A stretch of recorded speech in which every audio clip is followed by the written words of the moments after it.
آل الكرام شؤونهم الفاتحة. بسم الله الرحمن الرحيم. إياك نعبد وإياك نستعين صراط الذين أنعمت عليهم غير المغضوب عليهم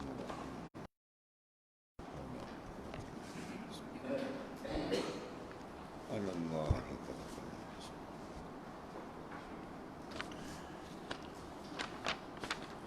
بسم الله الرحمن الرحيم. قال المؤلف رحمه الله تعالى وأدام النافع بها بعلوم في الدين. باب ما جاء لا يرد qadar illa doa. Situ.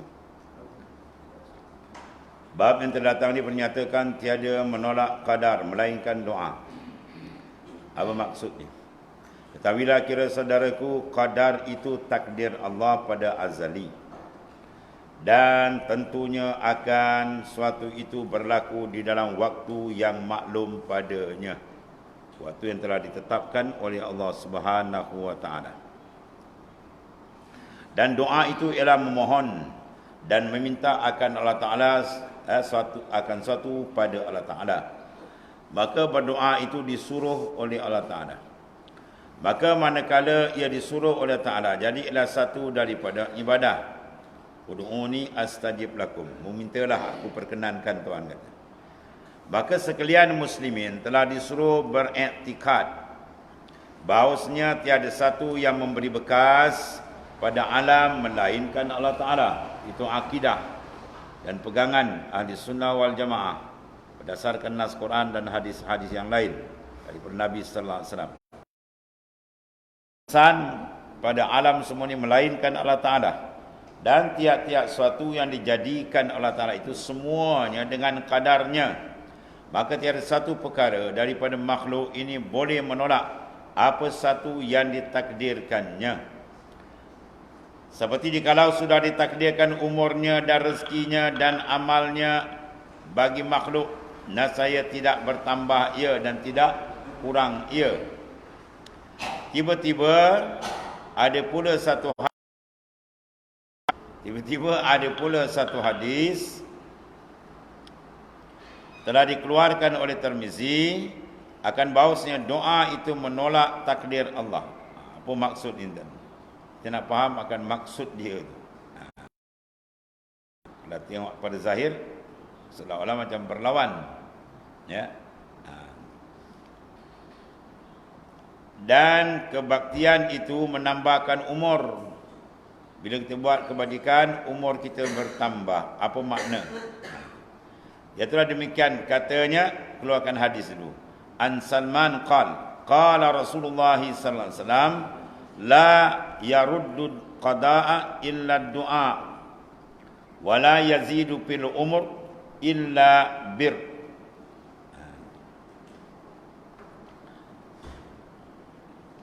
Diriwayatkan daripada seorang sahabat bagi Rasulullah SAW, namanya Salman Al-Farisi radhiyallahu anhu.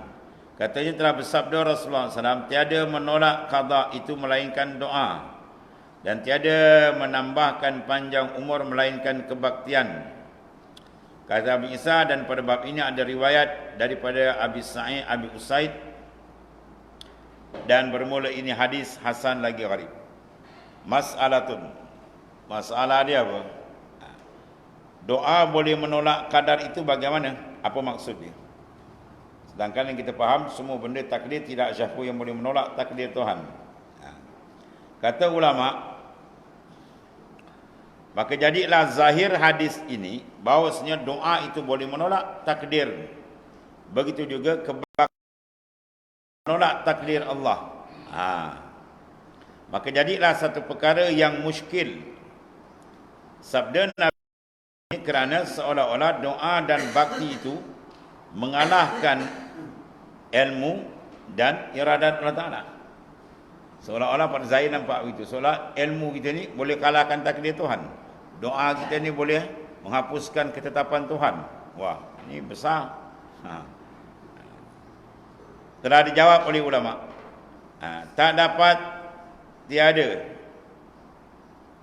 Ada pada hadis ini berhajat kepada takwilun. Dia berhajat kepada takwil, huraian dia. Supaya bertentang mana selari dengan beberapa hadis yang lain. Masya Allah kan wa ma lam yasha' lam yakun. Itu setengah daripada hadis. Apa yang dikehendaki Tuhan itu saja berlaku. Apa yang Tuhan tak kehendak takkan berlaku. Jadi semua yang berlaku ni ialah masyiah, penentuan Allah Ta'ala. Tiba ubah. Kebajikan kita pula boleh makna mengubah. Tengok. Dan tiada jadi berlawan-lawan kehendak. Pada hakikat Quran hadis dengan hadis tak ada berlawan. Cuma kita kena faham dengan betul. Ya, itu kena pegang dulu lagi. Quran dengan hadis takkan ada pertembungan. Maka takwilnya begini. Ditakwilkan sabda Rasulullah SAW ni tiada menolak qada, ini qada muallaq melainkan doa. Iaitu qada yang terbagi dua, satu dipanggil qada yang muallaq, kedua ni qada yang mubram. Yang dimaksudkan muallaq yang tergantung kepada Lauh Mahfuz. Yang qada mubram tetap, ini tak berubah. Ya, ini tak berubah. Contohnya pada umur kita qada mubram 80 tahun. Pada qada muallaq 60. Jadi Allah Ta'ala jadikan sebab kita berdoa, doa buat kebajikan naik 80. Hasil 80 jugalah. Setiap hari kan.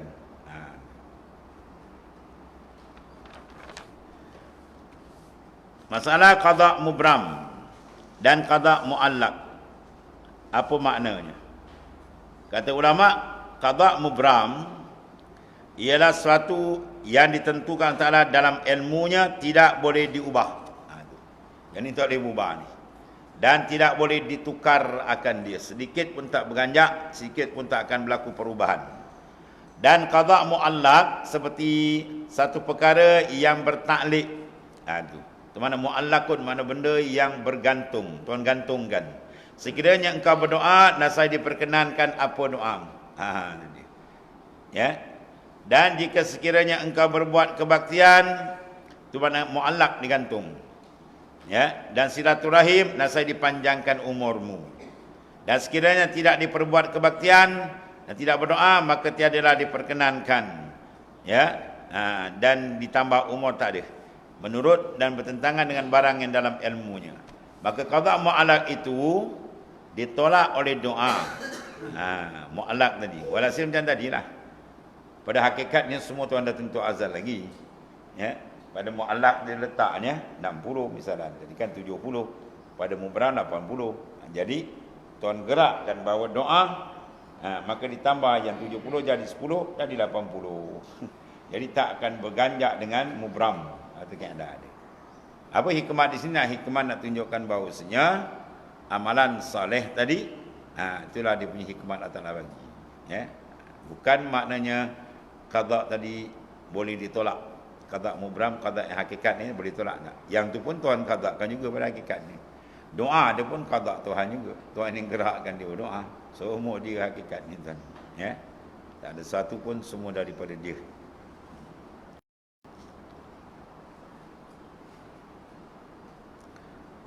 Kemudian masalah berbakti pula memanjangkan umurkah?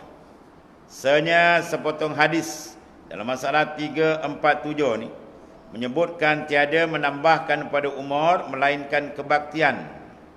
Siapa yang buat kebaktian, amal saleh, dipanjangkan dia. Ini apabila seorang berbuat baik dengan berbuat ibadat, bersedekah, silaturahim dan sebagainya, nasai menambah ia akan umur. Yakni Tuhan berkatkan pada umurnya dan Tuhan taufikkan bagi taat yang berhajat kepada umur yang panjang, maka Tuhan jadikan dalam umurnya itu 10 tahun itu diperbuat taat, berhajat kepada umur 100 tahun. Itu satu makna. Panjang dari segi keberkatan. Ada juga tafsir itu. Umur dia ni bukan angka yang bertambah, tapi tambah kualiti. Ya, amalan dia tu. Amalan ni kau nak buat 100 tahun, tak padan dengan umur 50 tahun. Tapi orang kena buat kebajikan tu, dia dapat benda tu. Ziyadah dari sudut maknawi. Ya, maknanya kualiti dia bertambah. Keberkatan umur tu bertambah. Ada setengah mengatakan tambah betul, tambah angka umur. Tapi macam tadilah. Yang tambah tu pada muallaq. Mana yang dikaitkan dengan amal saleh. Bila dia amal saleh, maka Tuhan tambahkan sampai kepada berbetulan dengan mubram yang tidak berubah tu. Walhasil pusing sama jugalah. Seperti ditaufikkan Tuhan bagi Imam Bukhari dan Imam Syafi'i dan Imam Hanafi. Maka Imam akan dia akan karangan yang tiada tolak bandingnya pada kitab sahihnya. Maka demikian itu jika tiada dengan taufik Allah Ta'ala, dikala orang yang berumur 300 tahun sekalipun tidak terada akan dia. Dan nak karang macam karangan Imam Bukhari punya penulisan, 300 tahun umur kita pun tak dapat. Kadang kita umur 100 tahun, satu kitab pun tak tulis. Satu kitab tak tulis. Kadang satu kitab pun tak boleh belajar. Jadi maknanya dengan umur dia singkat. Macam Imam Nawawi tadi, karangan dia 100 tahun dan tahu boleh habis karang. Imam Nawawi umur ni 40 tahun ni. Umur pendek tapi dia punya manfaat umur tu orang 100 tahun tu. Dia Wahabi celaka dah habis makam kawan tu kerja pula. Tak ada kerja lain. Pelik dia orang ni. Dah tak ada orang dengan kubur ni dia sakit hati juga. Kubur sakit hati ni, pahaman pelampau banyak tadi. Macam akhir zaman. Dan sebagaimana usaha a'immah, mana imam-imam mazhab kita, hingga kekal segala mazhab mereka sampai sekarang. Hakikatnya apa? Pulang ke dia balik lah. Semua dia punya dan dia zahir dia itulah. Tuhan zahirkan begitu hikmat begini-gini. Maka amal demikian itu jika Tuhan berkatkan umurnya yang sedikit, saya tidaklah segala mazhab itu rahmat bagi umat Nabi Muhammad SAW yang demikian tadi. Demikian umur yang diberkatkan, yang dibaratkan dengan firman Ta'ala panjang. Kata Tuhan, panjangkan, tambahkan umur itu 1 tahun. 1 tahun. Ataupun makna tambah umur itu akan yang mana sebutan dan pujian makhluk. Jadi tambah juga. Walaupun dia dah mati, tapi 100 tahun orang ingat dia macam hidup. Untuk sebut macam dia ada je. Pun ada juga takwiran itu ke atas orang yang berbakti tadi. Hingga kemudian hari. Lama orang ingat dia. Daripada matinya sekalipun. Walaupun Tuhan dia tak ada, tapi seolah-olah macam dia ada je. Sebab jasa itu dikenang. Seolah-olah tiada ia mati. Itu Tuhan bagi kat dia lah. Pada ikhlas. Jangan pula dia buat ibadat tujuan tu. Kita buat ibadat syekh, nanti kita mati orang kenang kita.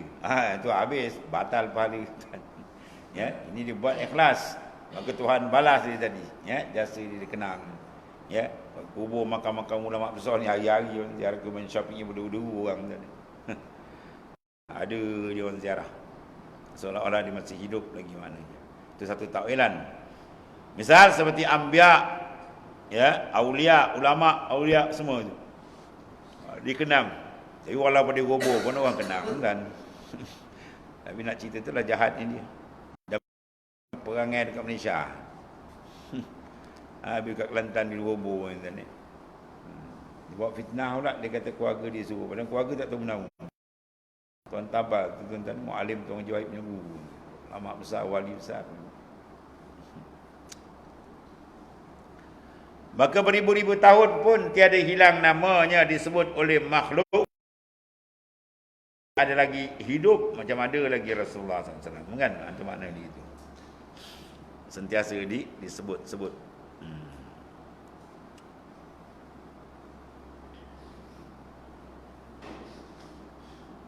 Itu kurnia Ta'ala lah. Sebab Nabi mengatakan, ana sayyidu waladi Adam wala fakhar. Aku adalah penghulu anak Adam tapi aku tidak berbangga-bangga. Nabi tidak maknanya berbangga-bangga. Itulah bersihnya suci batin hati Rasulullah SAW yang sangat hebat. Tapi Allah Ta'ala pula, sebab tu siapa lebih mulia daripada Rasulullah SAW? Tak ada. Tak ada seorang pun lebih mulia, lebih dikenang jasa, lebih terkenal, lebih masyhur, lebih glamour daripada Rasulullah SAW. Rasulullah SAW belum turun ke dunia dah glamour. Nabi Adam tengok nama di pintu syurga ni, nama siapa ya Allah? Itulah nama kekasih.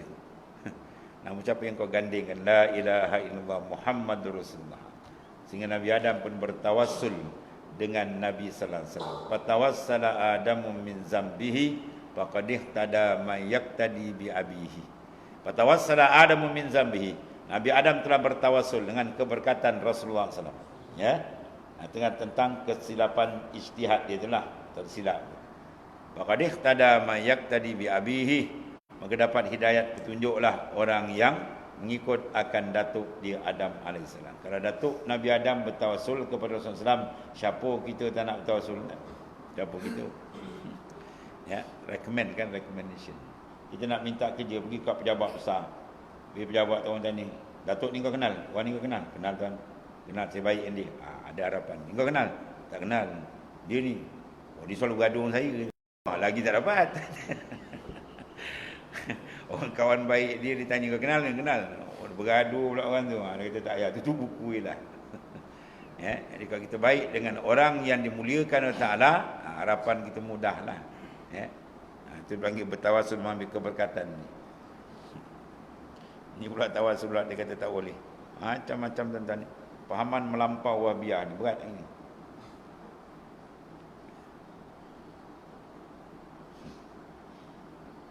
Kemudian bab maja'a fi annal qulub baina ya Usmair Rahman. Apa maksud ini?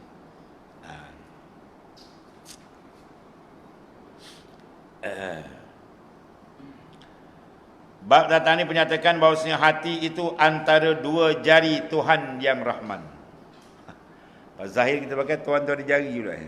Kata laisa kamitsli syai'. Jangan dibahas. Tetapi kira saudaraku, bahawasanya hati manusia itu boleh dikatakan sebagai bulu ayam bergantung di awang-awang. Adalah bulu ayam itu apabila awang-awang, maka dengan sedikit tiupan angin bergeraklah ia. Tergantung angin tiup cuk di sini. Sini. Tiada bergerak yang melainkan dengan gerak angin. Maka barang mana angin, ke situlah tiupnya. Demikianlah hati sebagai perbandingan. Tiada ubahnya dengan bulu ayam, terkadang menghala kemari, kemudian daripada sebentar itu sudah pula cenderung menghala ke lain. Kejap ke situ, kejap ke sini. Itu sifat hati. Itu di antara ditanyakan illatut tasmiyah. Illat sebab dinamakan qalbun, hati. Sebab apa? Sebab dia berbalik. La yusammal qalb illa bitaqallub. Hati itu tak dinamakan hati melainkan dia cepat balik. Kejap gitu, cakap lain, lain pula dah. Dia boleh pusing. Dalam Minhajul Abidin, lajunya pusingan hati ni dan lebih laju kata Imam Ghazali daripada didihan air.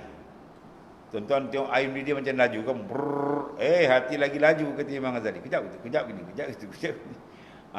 Ya, dia baru pusing tu. Selagi mata dia tak tidur, tak kejam, dia ingat sana, kejap ke sana. Rata dia mengayau, satu dunia dia fikir. Rata dia mengayau, macam-macam dia fikir. Itulah hati manusia.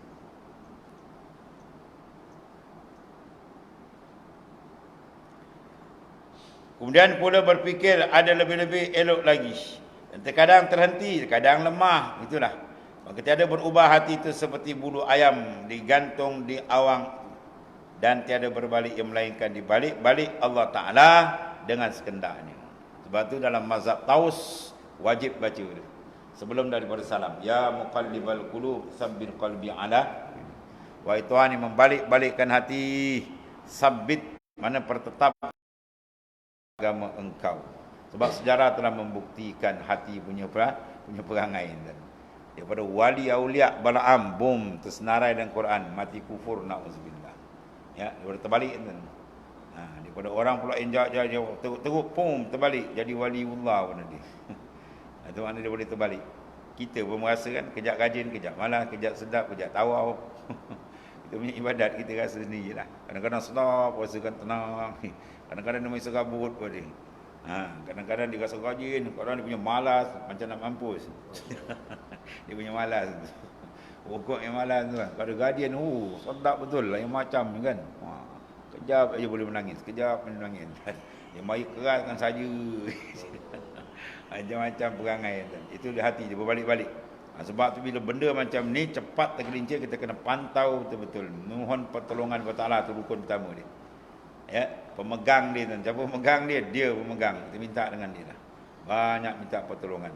Ya, bila ditolong tak ada hal. Macam mana hebat pun ujian dia boleh selamat. Tapi kalau dia tak tolong sikit, dia terbalik. Na'udzubillah.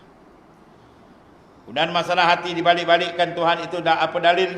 Ada dalil. Kata ulama, dengan kerana hati itu sangat kuatnya berbalik-balik tu, ditiup oleh angin kadar iradat Allah Ta'ala adalah hakikat. Maka Nabi SAW kita pun mengajar sahabatnya dan umatnya akan berbuat perkataan permohonannya Allah di atas hati itu. Dan dibanyakkan oleh Nabi SAW mengucap supaya ikut umatnya seperti itu. Itulah dikeluarkan oleh Abu Isa Tirmizi akan hadisnya. An Anas bin Malik qala Rasulullah SAW, ya itulah Nabi suruh apa tu? Yuksiru.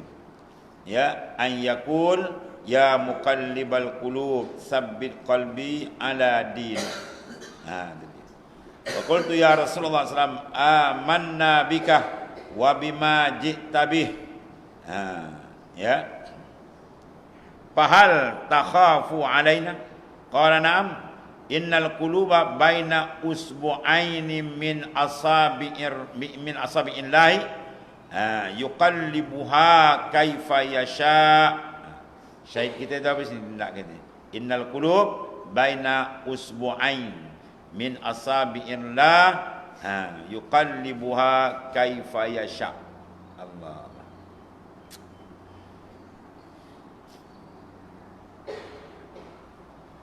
Diriwayatkan daripada Sayyidina Anas, seorang sahabat Nabi, Sayyidina Anas radhiyallahu anhu, khadam dia.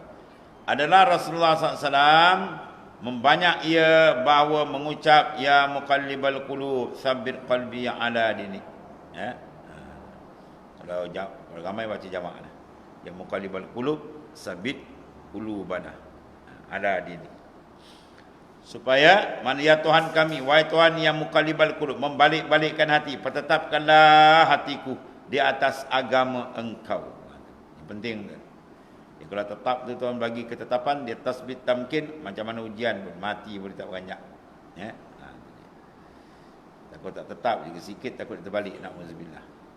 Supaya menurut umatnya membuat sepertinya dan memberitahu akan bahawasanya perkara hati berbalik-balik itu perkara penting, tiadalah boleh dimudah-mudahkan, sebab dia tempat pilih Allah, dia tempat memahami, dia tempat maknanya mendapat dia lah.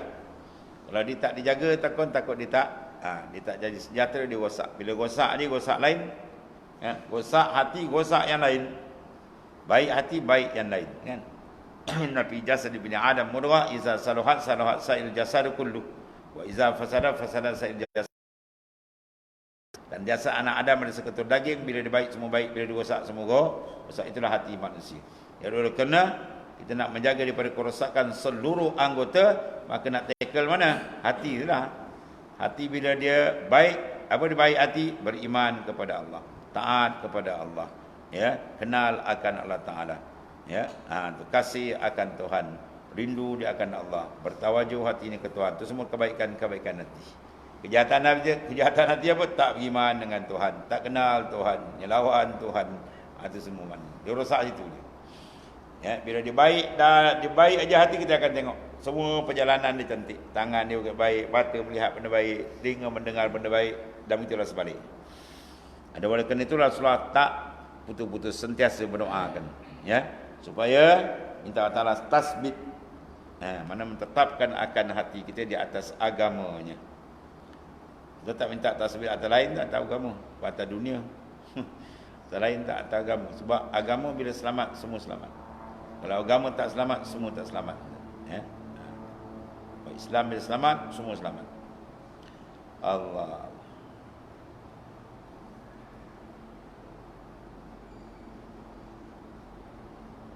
Dan memberitahu akan bahawa perkara hati berbalik-balik itu perkara penting. Ya, adalah boleh dimudah-mudahkan. Kerana dengan sedikit kerjanya boleh jadi kufur, na'udzubillah. Dia syak dengan Tuhan, habis dah kufur. Sikit aja. Ya, dia tak bergerak, dia duduk situ. Hati dia berpusing aja, na'udzubillah, habis kufur. Dengan sebentar je tuan-tuan. Ya, dia buat amal cantik, ada hati dia pup, ada riak je, habis pahala. Pahala amal. Lagi tu pula kalau di tempanan tuan pup, dia pandang makhluk pum terpotong dia punya tawajuh dengan Tuhan. Semua dalam hati. Badan duduk situ tuan. Dalam saat yang sama, dia duduk tempat tu saja je, dia boleh naik tinggi martabat dia, dia boleh jatuh ke bawah martabat dia. Ya, itu kejayaan hati dia cukup unik tuan ni. Dengan sebentar, dan boleh pula dibalikkan kepada tak mau taubat dengan sekejap. Malas lah, dia kata dalam malas. Habis tuan. Kalau tuan balik pula ke abai, wah cepat dia. Dia tak kira orang nak kata apa. Katalah janji aku dapat reda Tuhan. Itu dia kira apa? Tuan cempakkan tu lah. Ya, perasaan. Semua daripada dia. Kemudian kata Sayyidina Anas, pada waktu mendengarkan Nabi SAW membanyakkan ucapan demikian, maka kataku, ya Rasulullah sallallahu alaihi wasallam, ya Rasulullah sallam, amanna bik wa bima ji'ta bih. Mana telah kami percaya beriman dengan dikau menjadi pesuruh Allah dan percaya dengan barang yang telah sampaikan pada kami. Kami beriman ya Rasulullah sallallahu alaihi wasallam. Maka adakah tuan hamba Anas, kami berubah agama kepada yang sudah kami percaya ini. Rasulullah berdoa. Sayyidina Umar begitu juga, ya, sampai pangkal matanya hitam menangis saban malam. Orang tanya kenapa? Sebab aku takut terbalik mati kufur. Sedangkan dia dah jamin syurga kan. Ya. Itulah hasil daripada bersih lah. Bila hasil itu bersih, sentiasa menjaga kan. Yang tak bersih pula tak nak jaga. Yang tak ada jaminan ni pula payah nak berdoa malas kan. Yang ada jaminan pula lain macam. Dan sabda Rasulullah SAW bahkan, naam, Rasulullah kata, betapalah tiada aku bimbang akan kejatuhan, ya, berputaran hati kamu, na'udzubillah. Banyak kita tengok kan. Kuat, dah terbalik ke sana pula. Ada kuat-kuatnya, terbalik ke bayi pula. Macam-macam.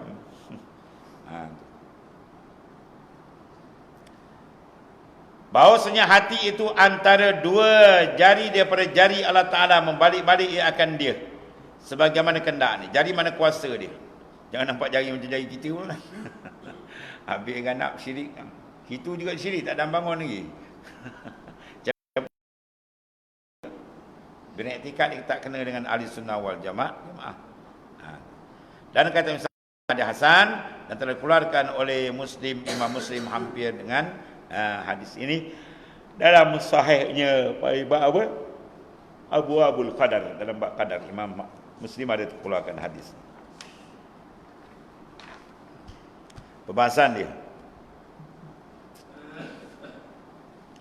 353. Masalah hati di antara dua jari Tuhan itu satu masalah yang penting tu.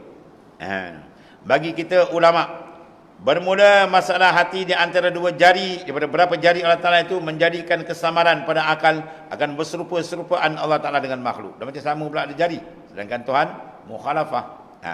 Kerana jari itu setengah daripada anggota anak Adam, maka jadilah Allah Ta'ala itu berjari pula serupa dengan anak Adam. Maka demikian itu tidaklah bersalahan ia dengan makhluk. Kalau tidak serupa dengan makhluk lah, tidak mukhalafah, dah jadi mumasalah. Maka i'tikad Tuhan mumasalah lil hawadis kufur. Ya, bercanggah dengan Quran. Quran kata laisa kamitsli syai'. Apa kan sekarang takwil? Sebab tu kata dalam matan Jauhara, wa kullu nasin awhama tashbiha fa wirun tanziha. Tiap-tiap maknanya lapas nas Quran atau hadis yang membawa macam samar macam inilah, macam sama pula, ya. Tangan Allah, tangan makhluk, kan?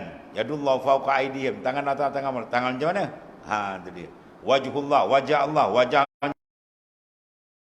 yang ada, ya, ataupun fawid serah je. Kata Imam Malik, al-imanu bihi wajibun aswal bid'ah wa kaifiyatul majhulah. Beriman dengan ayat Quran dan hadis Nabi yang sahih ni, yang lapas dia mutasyabihah begini kan, iman wajib sebab dia ayat Quran, sebab dia hadis sahih. Soal bid'ah, sahabat tak pernah soal, sahabat faham dah benda itu, ya. Tapi jaga kaifiyatul majhulah, kaifiat dia dijahilkan pada kita. Apa hakikat macam mana? Jangan serah dia, ya. Muka macam mana? Muka yang layak dengan Tuhan, allazi yaliku bi, yang layak dengan Tuhan. Jangan muka macam muka kita, yang layak dengan Tuhan. Macam mana serah Tuhan? Tak serupa makhluk. Itu dasar kita. Habis satu. Itu dipanggil salaf. Ya, sebab kita muka makhluk pun ada tak serupa. Muka kita dengan muka pintu serupa kan. Sedangkan sama-sama makhluk kan. Itu pun tak serupa. Muka kita, muka panggil 8 muka. Muka pintu pun muka juga. Itu pun dah tak sama. Apatah lagi dengan Allah Ta'ala. Ya, tangan, yadullah, tangan. Maka beriman wajib. Soal bid'ah, kaifiat majhulah. Kaifiat dah serah ke Tuhan, itu syarat. Kalau khalaf ditakwil, tangan mana kekuasaan. Kalau muka tadi mana zat Allah Ta'ala, ditakwil. Itu lebih mana salaf dipanggil aslam lebih selamat, khalaf dipanggil a'lam lebih mengetahui. Ya, dua-dua tu boleh pakai. Ya. Kaki, tangan kan, tangan. Kita pun tak serupa. Kaki tangan kita dengan kaki tangan kerajaan sama. Kaki tangan kita ni, dia sebut kaki tangan kerajaan. Mana dia punya apa? Pegawai petugas dia. Situ dah tak sama dah. Apatah lagi kita dengan Tuhan, lagi jauh. Tapi kalau khalaf dia, apa salaf, khalaf dia takwil terus. Yang diimamkan oleh Imam Abu Mansur Maturidi, ya, Abu Hasan Asy'ari, Imam Abu Mansur Maturidi. Banyak lagi dah ayat-ayat yang mutasyabbihah. Supaya di sini jari. Dan jikalau tiada kesalahan, kerana makhluk itu lemah. Kalau Tuhan dah serupa dengan makhluk, sifat makhluk apa? Ad-da'fu, naif. Maka Tuhan taif. Itu mustahil. Kalau Tuhan taif, tak ada boleh jadi alam ni, kita pun tak ada. Jadi menunjukkan bahawasanya Tuhan bersifat dengan kuasa, keadaan kita ada ni. Dan Tuhan itu serupa dengan makhluk, maka lemah pula. Jawab dia mustahil. Maka demikian itu maha suci bagi Allah Ta'ala. Sebab tu lapas mensucikan Tuhan yang besar. Subhanallah apa makna? Maha suci Allah Ta'ala. Ai minan naqais, daripada kekurangan. Allah Ta'ala maha suci daripada kekurangan. Besar tu, mensucikan daripada kekurangan. Betul dapat dua ni kan, tapi besar maknanya. Kalimatani khafifatani ala lisan, sakilatani ala mizan. Iaitu subhanallah bihamdi, subhanallah azim. Subhanallah, maha suci Allah. Apa makna dia? Ai usabbihu subhanah. Mana aku sucikan Allah sebagai suci. Itu mana subhanah. Subhanallah wa bihamdi, dan kepujian. Subhanallah il azim. Maha suci Allah Ta'ala daripada segala kekurangan dengan kebesaran keagungan dia. Tiada-tiada pada akal bahawa Allah Ta'ala itu lemah dan tiada terupa, bersifat dengan sebagai sifat yang baru ini. Kalau begitu, apa makna? Sebab ayat lain dah terangkan, laisa kamitsli syai'. Tuhan tak serupa makhluk. Sekarang macam serupa. Apa makna? Ini nak dibahas. Masalah Ta'ala berjari itu apa maknanya? Kata salaf, bukannya jari Allah seperti jari kita. Jari mana? Jari allazi yaliku bi, yang layak, lapahnya menjadi. Hakikat kita tahu, serah Tuhan Nabi cerita. Jangan takwil-takwil. Maksudnya yang layak dengan zatnya, tiada tahu takwilnya melainkan Allah Ta'ala. Ayat tu ada dua wakaf, khilaf dalam qari kan. Bacaan pada khilaf. Ya'lamu ta'wilahu illallah. Satu kiraat, dia stop itu. Ya, ini salaf pakai. Dia stop. Satu lagi kiraat dia baca la ya'lamu ta'wilahu illallah warasihuna fil ilmi. Dia wakaf situ. Ya, jadi warasihu tu dipanggil apa? Huruf ataf. Tahu ataf? Makna hubung kata. Kalau maknanya salaf tidak. Ya, warasihu tu itu dipanggil waw tu bukan waw atif, tapi bukan huruf ataf, dia panggil waw tu waw istinaf dipanggil. Faham? Bukan ngaji nahwu. Yang waw istinaf lain, waw ataf lain. Jadi kalau salaf dia pakai waw tu istinaf. Kita kalau khalaf waw tu kita panggil waw ataf. Mana tidak mengetahui la ya'lamu ta'wilahu, tidak mengetahui akan takwil ayat-ayat mutasyabihat illallah, melainkan Allah. Stop, ini salaf. Kalau khalaf dia sambung, tidak mengetahui ayat takwilan ni melainkan Allah dan orang-orang yang rasikh, yang dalam dan cekap, mahir dalam ilmunya. Ajak imam-imam mazhab dan seumpama. Itu maksudnya. Jadi kita pakai salaf. Ya, mana-mana boleh baca itu. Kalau baca wakaf situ boleh, nak baca terus pun boleh. Sebab situ wakaf saja tuan-tuan, khilaf terbit dua mazhab. Hebat tak hebat tuan-tuan naik Quran ni? Masya-Allah. Baca doan dua je, wakaf satu, wasal satu. Ya, dah timbul dua mazhab, salaf dan khalaf. Dan sebut jari pada hadis ini bukan ia makna seperti jari yang kita maklum ni, jari kita jongkel-jongkel kan, ada kuku. Kerana kuku pun tak kerat, panjang macam tu. Jongkok-jongkok. Maka jadilah pada salaf tidak berhajat kepada takwil. Salaf dan takwil serah dia. Ya. Bahkan terpulang kepada Ta'ala makna ni, jangan takwil apa pun, serah aja. Dan jangan kata terbayang-bayang macam jari tangan kita, jangan, muka kita kan. Serah dia apa maksud, wallah alam, serah Tuhan dia, habis. Dan berkata khalaf pula, kemudian bukankah Nabi kita selalu orang Arab? Kan? Dan bahasa yang dibahasakan itu ialah bahasa Arab. Bila bahasa Arab, kembalilah bahasa Arab. Kan? Macam dapat istiwa tu berpuluh makna kan. Bersila lendik tu betul semayam, memerintah, macam-macam makna. Sebab tekan makna, Imam Syafi'i nak pakar tuan-tuan. Dia sampai masuk ke dalam kawasan Badiah, pendalaman tu dia kaji bahasa. Dahsyat. Darabah dia beratur makna tuan. Itu bahasa Arab. Sebab dia kena pakar bahasa Arab. Kalau dia tak tahu bahasa Arab, dia jangan nak main-main Quran, bahaya. Ya? Lain pula jadi kan.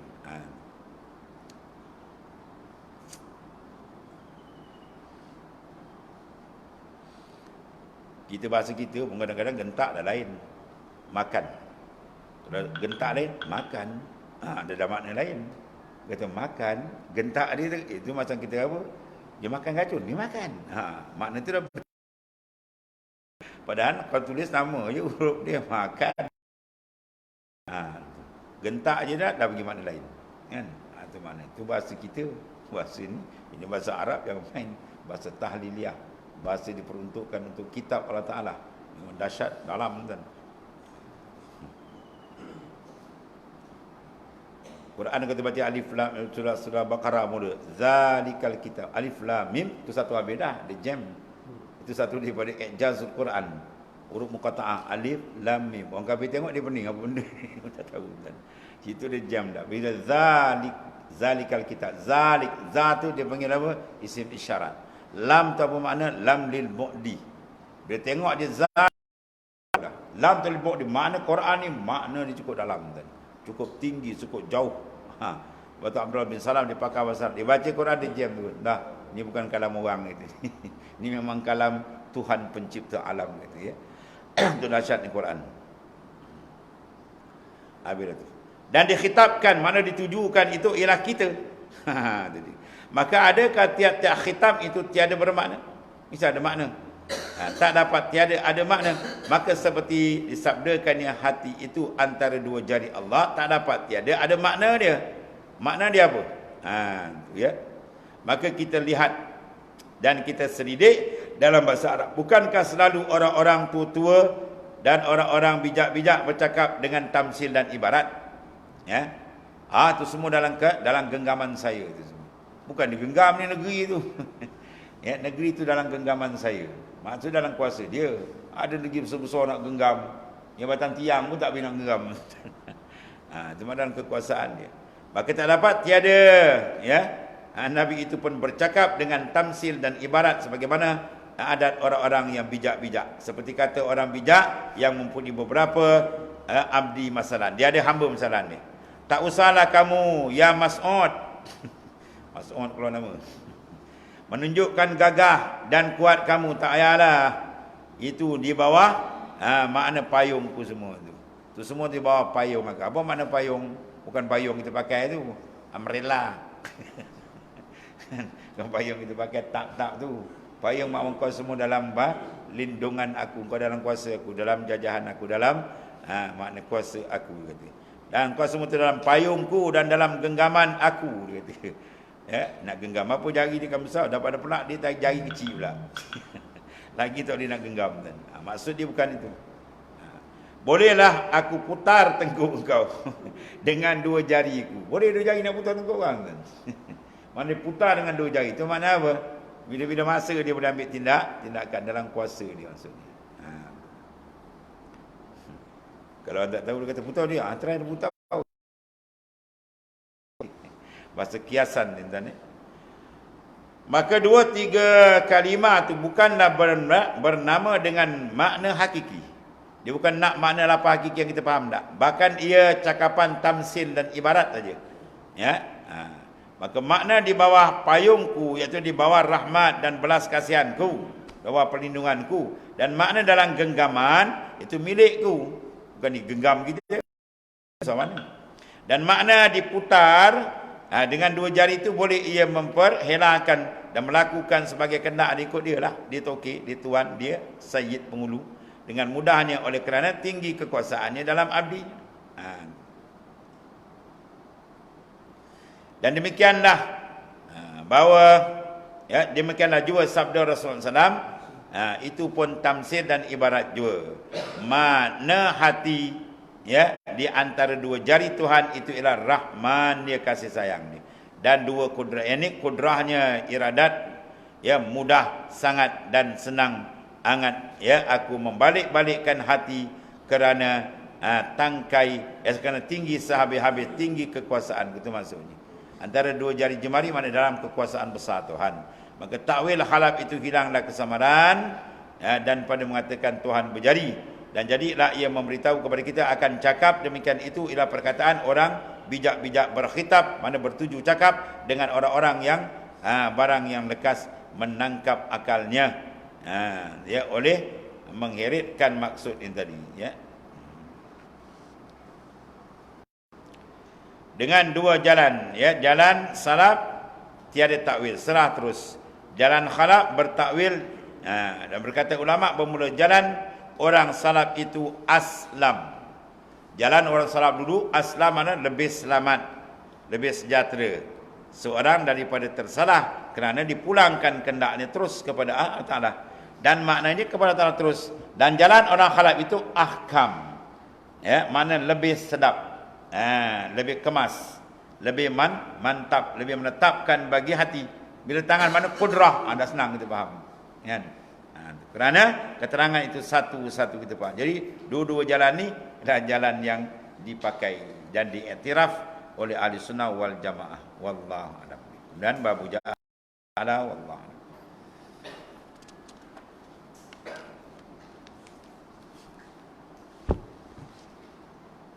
Bismillahirrahmanirrahim. Alhamdulillah. Inna khairat. Subhanallah.